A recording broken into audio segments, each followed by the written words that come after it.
last Thursday, Twitter permanently banned Alex Jones and InfoWars from the platform, citing abuse.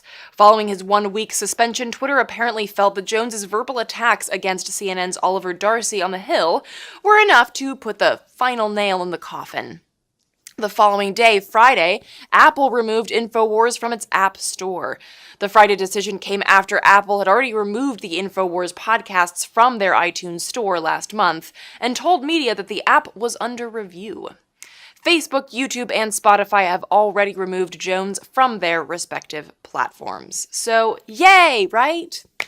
The noxious, toxic waste flowing from the face hole of this pompous, self-righteous, deranged windbag has been cut off. But I'm not going to celebrate. As noted by former guest of the show and Black Agenda Report writer Margaret Kimberly in a recent article, there is no reason for anyone on the left to cheer Jones being censored. The move against him will be used to defend further censoring of left-wing voices.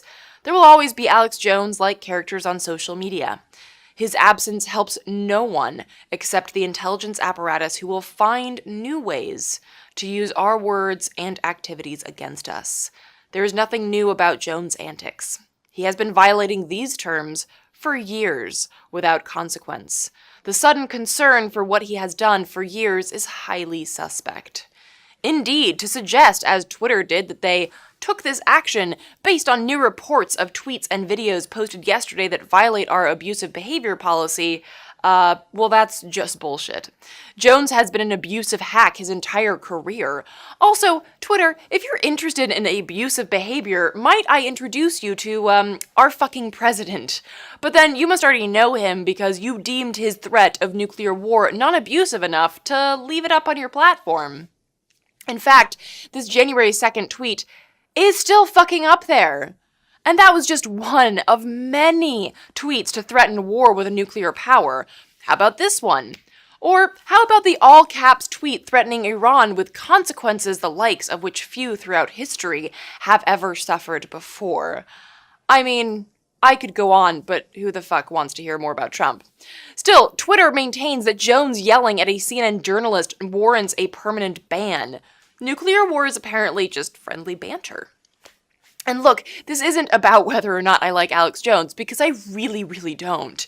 Dude is an absolute dickbag moron who thinks screaming at a camera about supplements and chemtrails constitutes news. But as Kimberly noted, this isn't about Jones. This is about coordinated state and corporate-sponsored censorship of dissenting voices. Fascism. Because while these platforms are private companies, they are private companies with deep, deep connections to the state. You may recall from episode 157, we reported on how Zuckerberg had previously donated more than $60,000 to the congressional members that he supposedly testified to this April. In other words, he testified to his employees. Such cozy relationships explain why progressive and radical outlets have experienced Orwellian crackdowns on their social media reach since the 2016 elections. Individuals and groups find themselves ghost banned, unable to post on social media platforms but never given a reason why. YouTube subscribers find themselves unsubscribed.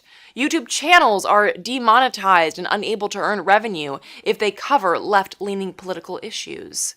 Stamps of fake news or Russian propaganda get you shoved into social media jail, or as seen recently with the likes of Occupy London or Telesaur, could get your page entirely taken down. Google search results of even specific organization or outlet names come up with nothing. Some of you who follow us on social media have even reached out to complain about this. I've gotten messages saying that folks have had to resubscribe or that no matter what they do and how much they follow that page, they never get act-out updates on posts. In other words, the censorship of our voices is already in full swing. And to think that the recent all-out ban on Alex Jones is where this will end is dangerously naive. We see where this is going, and we need to address it not just outwardly in ways like this, but also with each other in order to find alternatives.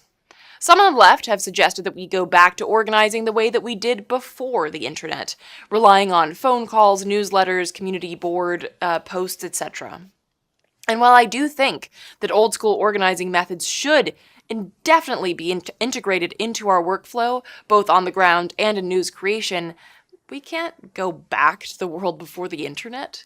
And also, we shouldn't have to. The internet is a tool of the people, and if we work smart and work together, we can ensure that it stays that way. One prong of this is, of course, efforts around municipal broadband, decoupling our access to the internet from reliance on big companies like Verizon and AT&T. The other prong is decoupling our access to social media from big companies like Facebook and Twitter, and therefore decoupling from the surveillance machine. Because censorship is not the only beast lurking in the digital expanse of Facebook. Every time you log on, you are willingly logging on to a surveillance network, sharing personal information with the likes of the NSA and DHS. This is how Black Lives Matter activists are surveilled. This is how anti-fascist organizing is shut down. Already there are alternatives to Facebook and Twitter out there. Things like Minds, Steemit, Mastodon, all platforms that we've discussed before on this show. Decentralized, non-surveillance platforms like these are where we need to focus our attention. And it's better to start now, before we find ourselves in the same digital solitary confinement cell as Alex Jones, because no one wants to be in a cell with Alex Jones.